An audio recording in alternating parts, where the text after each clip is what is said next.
Dan yang paling penting adalah kalau Teh Iva kan buah hatinya cuma satu, begitu ya, lelaki pula ya. Nah, pengalaman kami nih yang punya anak lebih dari satu, Teh Iva, ternyata ini sangat efektif sekali adalah bagaimana mendekatkan kakak dan adik itu. Jadi yang ngejagain adiknya adalah kakaknya. Jadi saat dia enggan untuk menceritakan sesuatu, kakaknya lah yang mengambil posisi itu, gitu loh Teh Iva. Jadi karena kalau anak sama anak gitu ya, kan kayaknya radar lebih nangkep kan begitu. Jadi dia lebih berani. Kayak peer group iya, ya. iya, Benar. dia akan cerita sama kakaknya, Kak, masa temenku beginu. Nah, kalau misalnya si kakak ini punya pacar, ini kejadian nih. Si kakak punya pacar gitu ya, kan pacarnya lelaki gitu, anaknya perempuan. Itu bisa pacarnya ngebantu juga ngelindungi si adik ini, dihubungin itu laki-laki yang mau coba seperti itu. Begitu. Nah, jadi dekatkan, ini intinya adalah komunikasi dan kerekatan di dalam keluarga. Begitu ya. Nah, ini ternyata ada pertanyaan fenomena, Mas Ganang makasih. Ada fenomena anak main games menggunakan omongan kotor dengan mengganti istilah katanya dengan kata lain. Saat sumpah serapah kesel main game, misalnya kuntul dan cuk. Ya. Ini disebut juga sama saya ya. Disebut Maksudnya juga kan bisa ya. Iya. Iya, kadang gitu kan kayak misalnya main games, anjing goblok gitu ya, bener nggak? Iya. Semua kebun binatang keluar. Terus tadi yang kata-kata yang Mas Ganang keluarin. Terus, nah itu tuh bisa gini. Tadi Bapak dengerin kamu lagi main games online, suka barengan gitu kan ya? Itu tuh udah berapa lama? Nah, menurutmu itu bahasanya emang asik. Jadi apa ya? Tahan dulu emosinya. Jadi selalu mulai dari apa yang anak tahu. Dia tuh ngerti nggak arti kuncul tadi sama si cute itu ya. Terus, nah itu tuh soalnya nanti tuh gini, kalau anak-anak tuh di peer group, kalau lu nggak ngomong bahasa prokem yang sama, lu dianggap nggak sama-sama keren, biasanya gitu kan? Aneh. Nah, maka tugas kita sebagai orang tua itu bilang sebetulnya apa yang dianggap keren buat teman-teman lu itu nggak pantas. Jadi minimal adalah kalau kamu di rumah ini itu tidak ada kalimat kotor. Iya, betul. Kalau temanmu gitu, kamu yang nahan diri. Biar aja nggak dianggap keren gitu. Tapi maksudnya kan kalau kita terbiasa ngomong itu, kita harus bilang, kita nggak pernah tahu kamu ketemu siapa dan digaplok orang. Iya, kalau di antara teman-teman lo, mereka bisa saling memaklumi kalimat itu. Tapi kalau di tempat lain, kita nggak pernah tahu gitu. Jadi diajarin puasa ngomong itu. Diajarin puasa kayak tarik nafas gitu. Gitu kira-kira ya. Iya, ini ada tadi tekniknya gimana? Narik nafas buat nahan diri. Lanjut. Jadi pada saat main games itu, si anak bilang pada saat lu mau ngomong itu, lu tarik nafas. Lu ambil air putih. Terus minumnya kapan? Gitu, ya minumnya ya di deket si main games ya kan. Nanti kalau teman-teman yang lain, kalau nggak pernah ngeluarin itu, nggak aja. Lu cemen lu gitu. Biasa digituin, enggak, buat gue sih gue nggak cemen. Makanya kenapa penting banget orang tua nemenin, sehingga anak tahu yang disebut confidence itu bukan karena apa yang teman-temannya katakan atas dirinya. Dia udah punya prinsip, karena si orang tua jadi support system gitu. Itu nggak benar sih. Sebenarnya menurut Bapak itu nggak benar. Tapi kalau kamu nggak bisa putus pertemanan itu, minimal lu nggak ngikutin gitu. Dan itu mesti tenang. Gak bisa kita bentak-bentak, nanti anak main lagi sama teman-temannya sembunyi-sembunyi. Jadi malah belakang kita bonding secretnya lebih kenceng kan, karena kita punya bahasa peer group yang dilarang oleh orang dewasa, terus menurut mereka itu tetap keren gitu. Betul. Karena yang sembunyi-sembunyi itu pastinya akan lebih mengasihkan, lebih menantang. Karena usia SMP itu kan usia curiosity ya, usia dia senang banget. Gini, kalau kata bapaknya nggak boleh, dia akan lakukan. Orang tua nyuruh ke kiri, dia ngambil kanan. Orang tua nyuruh ke depan, dia ambil belakang. Yang penting aku berbeda denganmu, hai orang dewasa. Gitu. Jadi memang nggak bisa menggurui. Big Nono aja menggurui. Betul.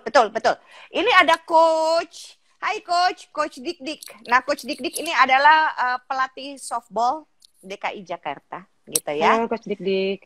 Iya. Musuhnya adalah tim Jawa Barat. Ku aing kamu dimanehin. Orang Sunda, Coach Dik-Dik, jadi boleh ngomong Sunda. Tenang, maaf fansnya Persib ya, jadi kita beda jenis olahraganya kalau.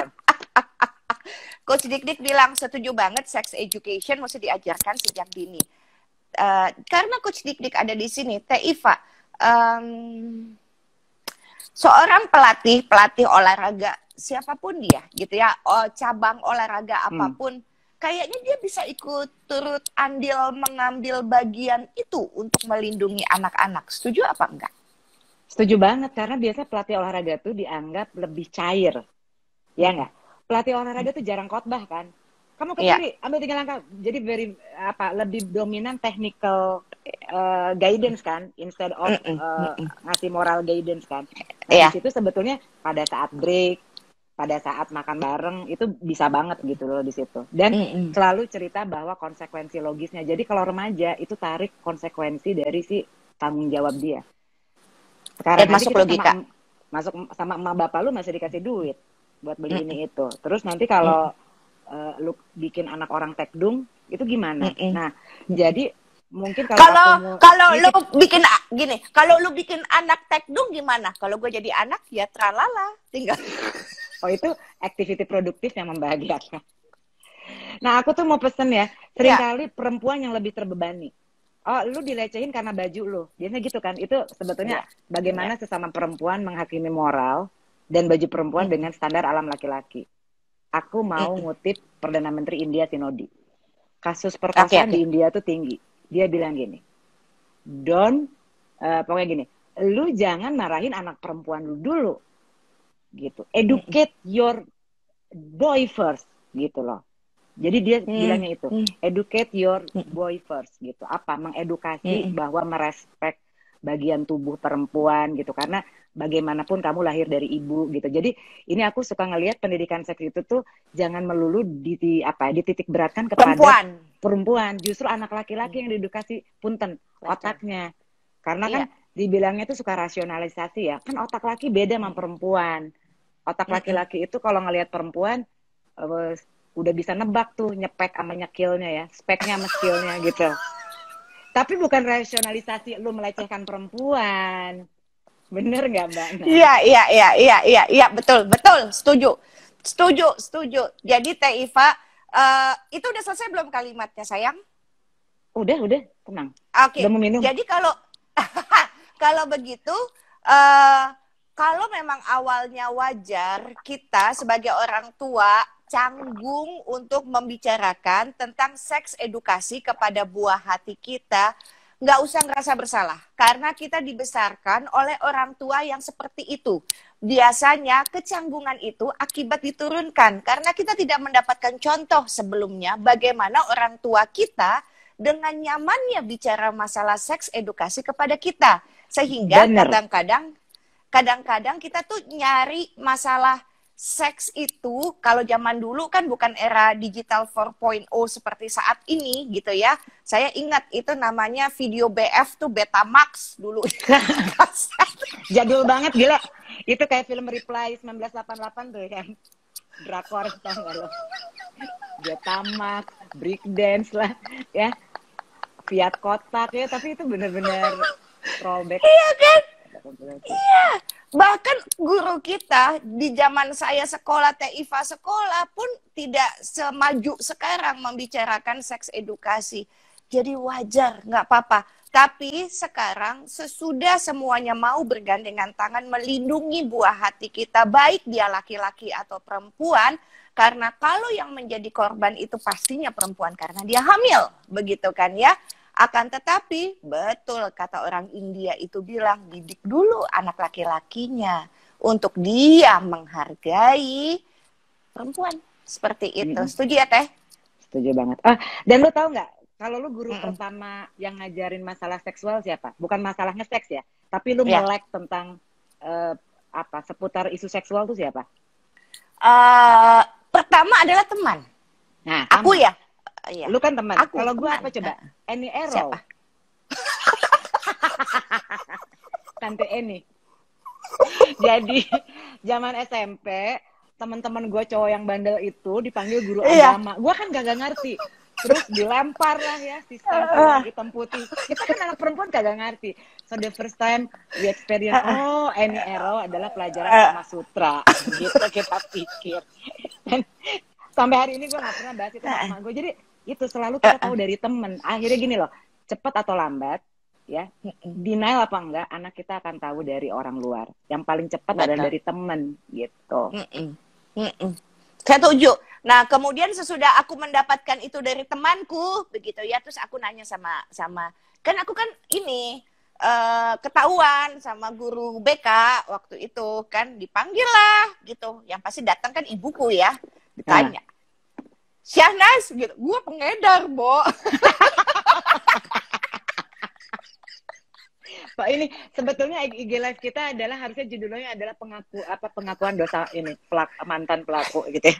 Iya, tetapi ternyata sebagai seorang pengedar gitu ya, hal-hal yang tidak baik gitu, dan aku selamat karena apa?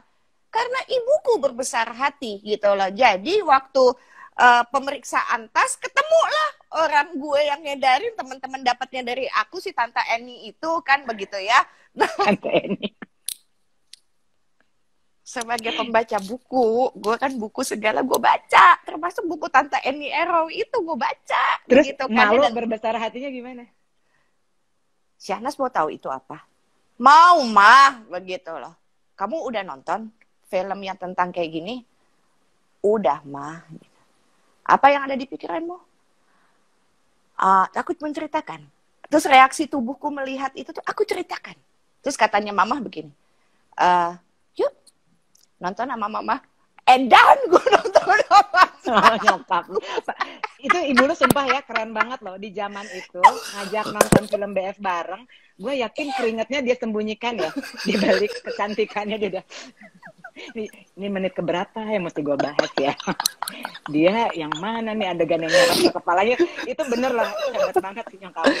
Tapi terus ya, lu ngeliat gak nyokap lu tenang? Tenang, setenang-tenangnya. Karena kan 3 anak perempuan semua.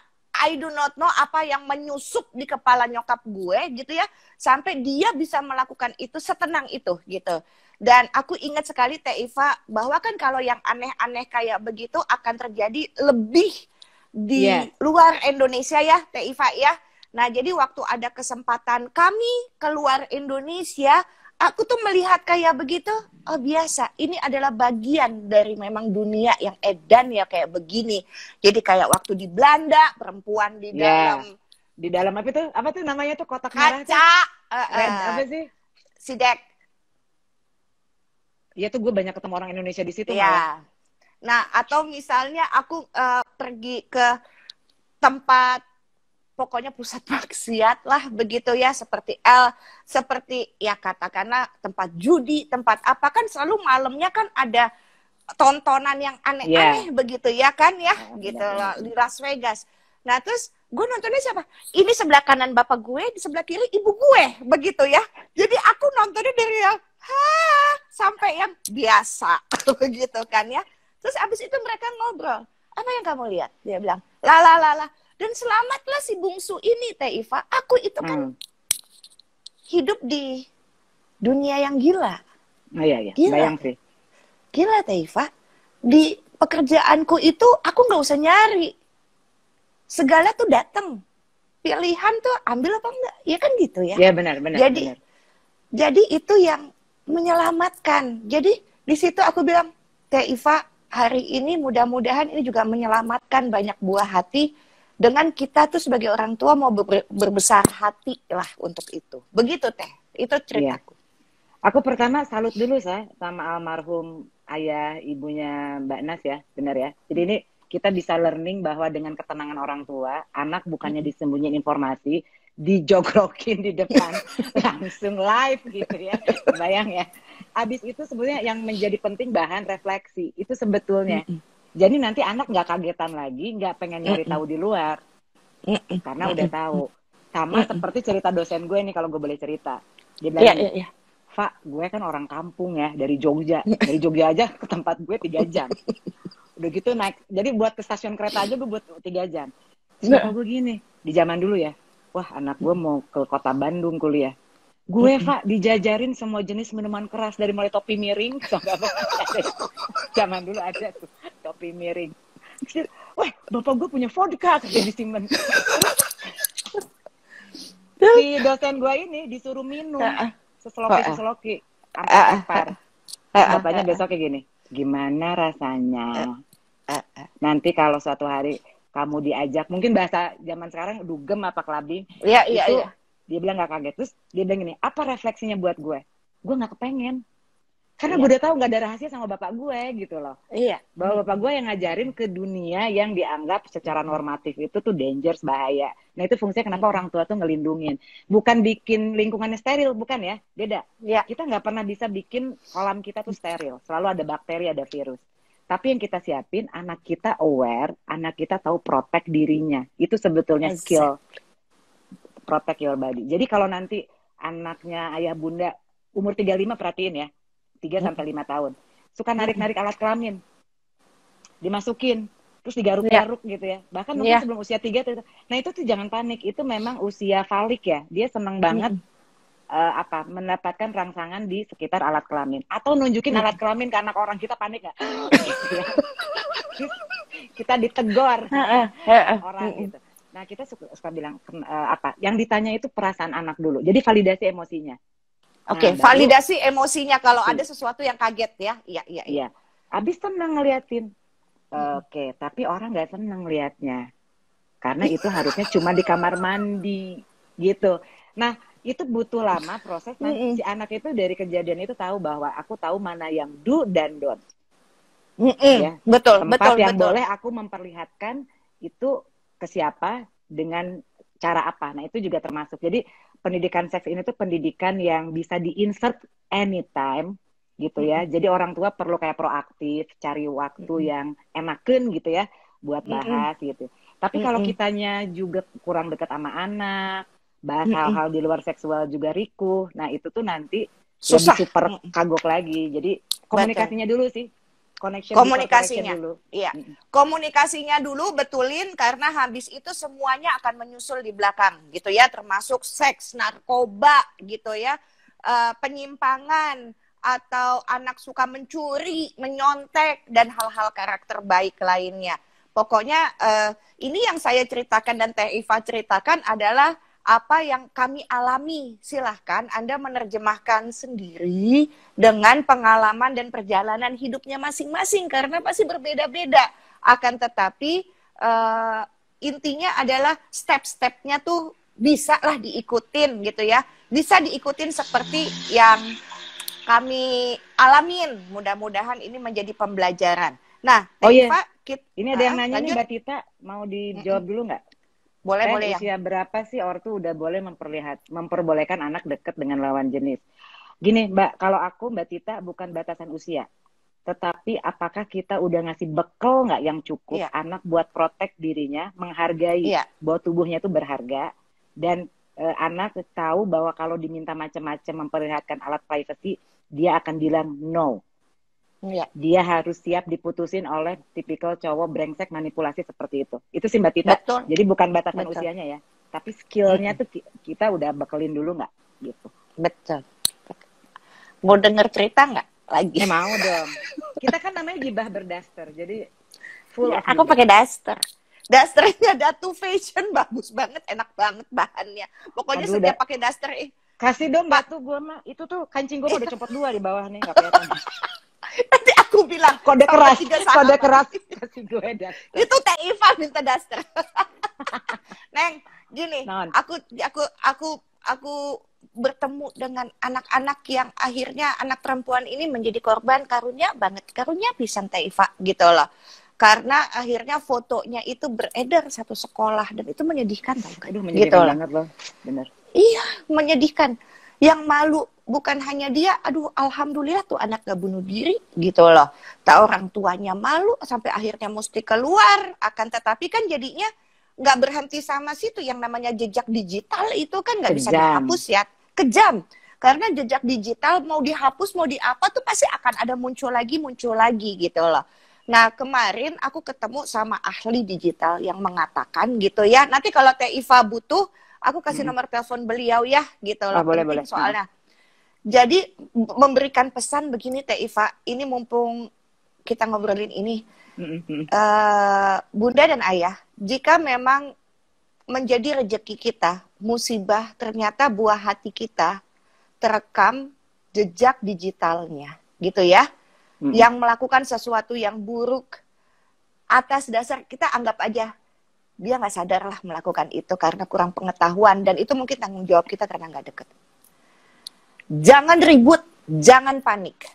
Jadi dia kasih istilahnya ya, sosok tokoh di sosok teknologi ini ya, jago banget si orang pakar ini. Nas, kayak begini, lu ada di dalam kolam. Kolam itu lu obok-obok, Nas, gitu ya. Maka itu udah keruh, makin kotor. Lu jangan ribut kalau kayak begitu. Diem, Nas, diem kalau kayak begitu. Hah? Diem, Kang? Iya, lu diem. Karena kalau misalnya diem, itu bagaikan air nanti memisah. Yang kotor dia mengendap ke bawah. Paling tidak ada yang jernih. Waktu yang akan menyembuhkan, dia bilang begitu. Akan kelihatan kejernihan atau hal-hal baik dari anak lo nanti yang akan dihargai. Biarkan itu mengendap, biarin aja. Lu jangan ngudak-ngudak lagi. Kalau ngudak-ngudak tuh kotor terus itu kolam, begitu. Terus aku pikir, oh iya ya, bener juga. Nah, jadi kesempatan yang Teh Iva tadi ngomong ya, itu kan kejadian banyak banget di sekolah-sekolah Teh Iva, gitu loh. Jadi mudah-mudahan yang disampaikan oleh sahabat baru saya itu berguna. Jangan ribut. Kalau ribut, diudek-udek malah kolamnya jadi kotor, begitu. Nah, ini pesan Bu Bunes tuh penting ya. Karena saya terus terang ya, netizen plus 62 tuh gaharnya luar biasa loh. Sekarang gini, kalau di tanganmu ada video porno, terus katakanlah kayak yang kasus di sekolah, atau yang kemarin ada artis yang berkasus gitu ya, ya lu jangan ikut nyebarin. Terus lu juga jangan ikut-ikutan menghakimi. Dia udah pasti stres, apalagi kalau orang tersebut udah punya anak. Kebayang ya? Kita harus memposisikan kalau itu terjadi di kita. Kita juga pasti nggak mau kan aib kita dibongkar. Minimal stop di jempol kita. Jangan ikut-ikutan menjadi hakim moral, terus dengan kolektif gitu. Lu mau nunggu orang yang lu bully bunuh diri, terus habis gitu lu akan bilang kalau udah bunuh diri, baper sih gitu aja bunuh diri. Itu lu bener super jahat banget sih. Karma itu nggak ada deadline loh buat ucapan kita. Kita hati-hati. Nanti ngebalik juga ke kita gitu. Jadi minimal lu tolongin yang udah kena musibah itu, lu udah close. Dia juga pasti harus punya solusi kayak tadi yang Mbak Wati ya. Dia pasti harus cari solusi, harus ada orang yang bisa mengawini anak perempuannya, betul nggak? Bahwa pilihannya itu menjadi sulit ya. Misalnya apakah diaborsi juga dosa gitu, dilahirkan juga bapaknya kemana. Dia sendiri pasti udah stres yang bersangkutan. Jadi bantu support system. Kalau nggak bisa lu diem. Kalau lu nggak bisa bantu, mulut tuh diem. Mulutnya diem. Iya. Betul. Nah, untuk kasus pelecehan nih Teh Iva, karena tadi Teh Iva sedikit menyinggung soal itu ya. Kalau dilakukan oleh orang yang terdekat, pelakunya adalah orang terdekat terhadap buah hati kita, apa yang mesti diantisipasi untuk orang tua semacam kita? Apakah orang itu kita cemplungin di penjara, tapi masih relasi, masih kerabat? Gue denger ya dari orang-orang yang pernah ada di penjara, dan kalau si pelakunya itu pemerkosa itu dibalsemin dulu Bu Bunas alat kelaminnya. Jadi itu yang derajat paling nista gitu kalau di antara sesama di penjara. Di penjara tuh. Nah, biasanya kita nggak aware sama orang dekat problemnya. Kita selalu melindungi anak dari orang asing, ya kan? Tapi kalau orang dekat itu yang paling sulit. Misalnya omnya anak kita, ya. Terus siapa Pak D-nya anak kita gitu ya, atau misalnya masih kerabat lah gitu. Jadi don't trust anybody. Kita harus percaya bahwa kita adalah the best caregiver gitu loh. Jadi kalaupun kita mau mempercayakan anak, kita harus hitung betul track recordnya. Jadi kayak inner circle kita mesti hitung yang kita bisa trustin siapa. Ya paling aman yang tadi aku bilang, nenek dari pihak ayah gitu, atau nenek dari pihak ibu gitu loh. Jadi itu, tapi kalau misalnya aku harus menitipkan anakku yang jenis kelaminnya beda, itu harus ada orang lain lagi Bu Bunas. Jadi jangan pernah dititipin hanya sama yang bersangkutan dan anak kita, karena biasanya pelecehan seksual terjadi berdua. nggak ada orang ketiga kan yang menyaksikan gitu. Terus kalau itu udah kejadian gimana? Pertama adalah langsung putus link dulu sama pelakunya. Nah, banyak kasus-kasus pelecehan seksual yang menjadi berat ketika kita curhat misalnya sama ibu kita, malah kitanya disalahin si korban ini. Terus pelakunya berkeliaran di rumahnya gitu. Nah, itu menurut saya adalah tugas orang tua adalah lebih baik anak kita selamat, hubungan silaturahmi itu menjadi terkendala, tapi kita selamatin ini anak lagi tumbuh kembang. Kalau itu orang dewasa udah harusnya dihukum gitu seperti itu, karena dia nggak benar. Kan ada apa ya, jangan sampai gini, miskonsepsi, ya menjaga silaturahmi adalah baik, ya betul. Tapi kalau lu menjaga silaturahmi sama penjahat yang makan anak kita juga mesti realistis juga sih di situ. Jadi putus link pertama sama si pelaku. Habis itu rangkul anak kita, jangan hakimin. Dan yang ketiga tuh jangan gini, aduh gue salah sebagai orang tua. Nah, banyak orang tua yang punish themselves, terus jadi berantem tuh antar pasangan gitu. Gak pernah ada orang yang mau ngundang musibah, bener nggak? Betul. Bahwa itu terjadi kelalaian, kita bisa refleksi. Tapi mari kita solution oriented dibanding saling nyalah-nyalahin jadi problem oriented. Habis itu validasi perasaan anak. Karena bisa jadi tergantung umur anak dapatnya tuh di usia berapa. Kalau dia masih umur kayak TK gitu kan masih belum ngerti. Iya. Nah, kita batasin di situ untuk melihat nih anak trauma apa enggak gitu. Selama itu enggak trauma, bisa kita dampingin, fine. Tapi kalau ternyata anak trauma, itu mesti didampingi sama ahli ya. Bisa datang misalnya psikolog, udah banyak yang bisa ngatasin pelecehan seksual ya buat anak. Udah banyak yang apalagi kasus-kasus psikolog yang di areal kriminal tuh udah banyak. Nanti bisa aku kasih referensi gitu ya. Oke. Baik, siap. Teh Iva, hatur nuhun pisan. Sebelum tutup, silakan take home message untuk semua yang nonton mengenai seks edukasi. Silakan sayang. Oke, terima kasih. Bunda Aya, makasih udah bareng sama aku sama Bu Bunas gitu ya. Ini buat closing aja bahwa nomor 1 itu anak mesti dikenalin sejak dini gitu ya. Bagian tubuhnya lengkap termasuk jangan canggung menyebutkan bahasa sesungguhnya dari organ jenis kelamin gitu ya. Aku nggak sempat ngetik nih kayaknya ya teman-teman ya, belibet nih jadi aku verbal aja.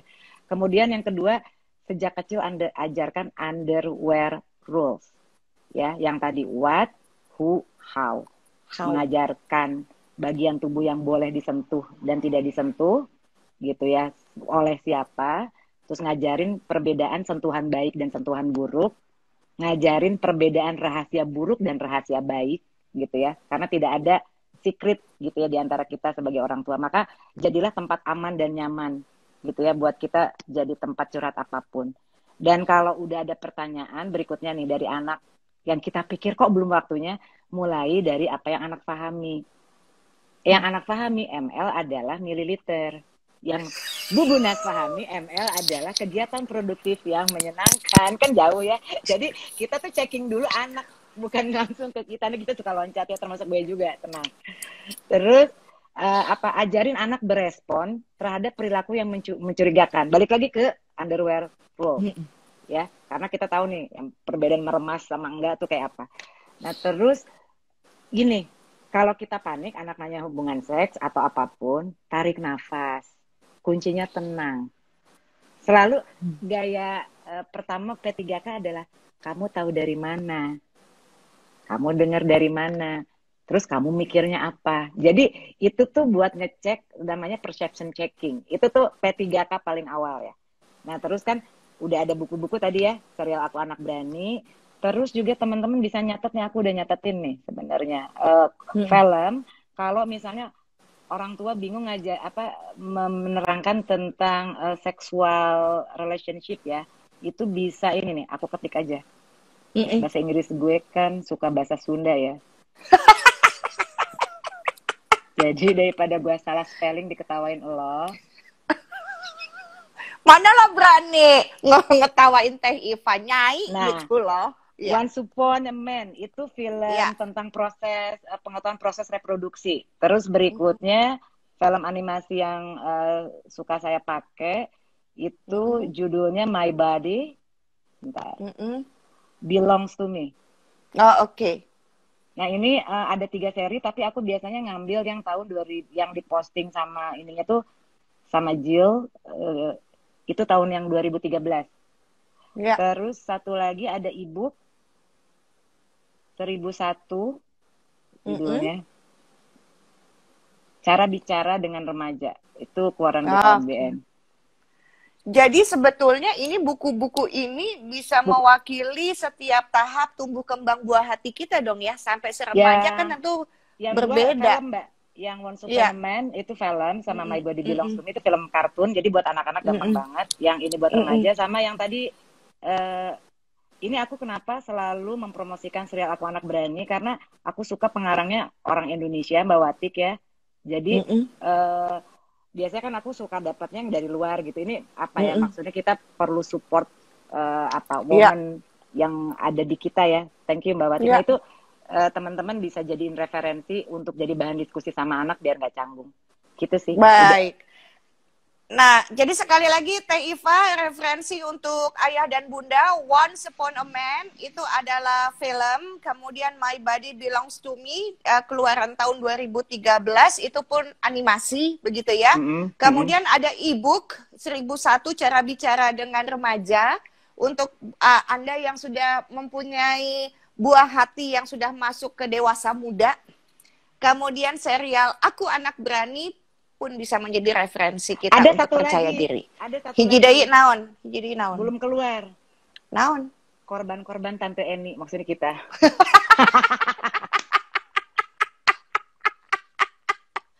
Aduh, aku ingat banget itu dihukum gara-gara jadi pengedar buku begituan dong sama teman-teman.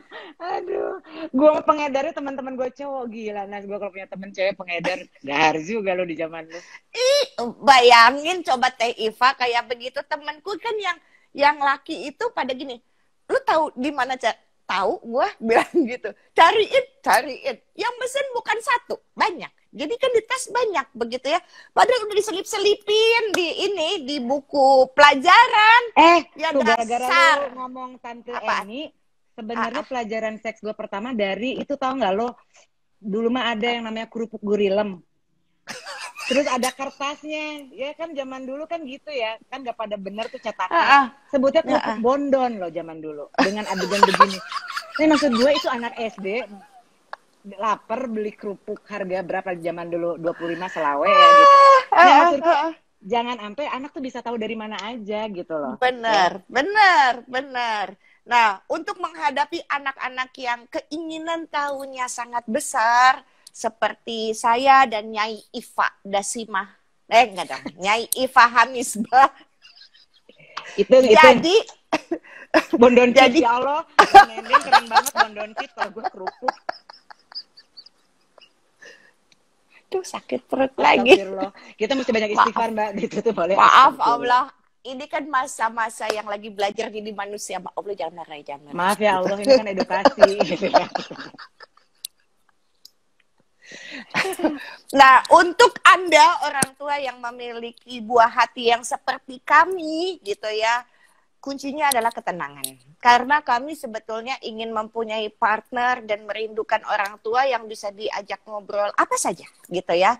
Karena kami tahu orang tua sebetulnya jauh lebih pintar dari teman-teman kami waktu kami seumur itu gitu ya. Lah nanya sama-sama bego, begitu tahu apa, mendingan nanya sama orang tua, begitu kan? Benar. Lebih asik, pengetahuannya luas, begitu. Jadi anak-anak yang punya keinginan tahunya sangat tinggi seperti saya dan Teh Iva merindukan orang tua yang bisa hangat diajak ngobrol dan gak kaget kan, gitu ya. Nah, untuk Anda yang ketinggalan obrolan kami, tenang saja, ini akan diposting di IG saya. Dan kalau Anda mau repost, feel free untuk melakukan itu atau kasih tahu sama orang tua yang lain gitu ya. Karena obrolan ini yang sangat bermanfaat ilmunya dari Teh Iva, insya Allah. Bana, ini perlu dijawab nggak pertanyaan terakhir? Naon. Kalau ditanya anak, bondon itu apa? Bondon itu di zaman ibu adalah kerupuk. Udah gitu Bu, ya. Jadi jangan berkepanjangan dan detail ya. Tuh, perkedel hits di belakang stasiun Bandung. Asik. Udah gitu aja dulu Bu, sebatas yang anak tahu ya. Nanti berkembang usia baru kita ngomong duduk dengan tenang ya. Jadi jangan masukin info yang anak juga belum mature enough buat absorb gitu ya. Dan bukannya hampir tengah malam, ini nggak akan berhenti ini sampai subuh. Harus kita akhiri. Hatur nuhun pisan Hatur gelis. nuhun teman-teman, Bubuna. Sehat terus semuanya, ayah bunda juga ya. I love you. I love you too, nuhun pisan ya, sehat-sehat ya. Assalamualaikum warahmatullahi Waalaikumsalam wabarakatuh. warahmatullahi wabarakatuh. Subhanallah, astagfirullah ya. Dah. Dah.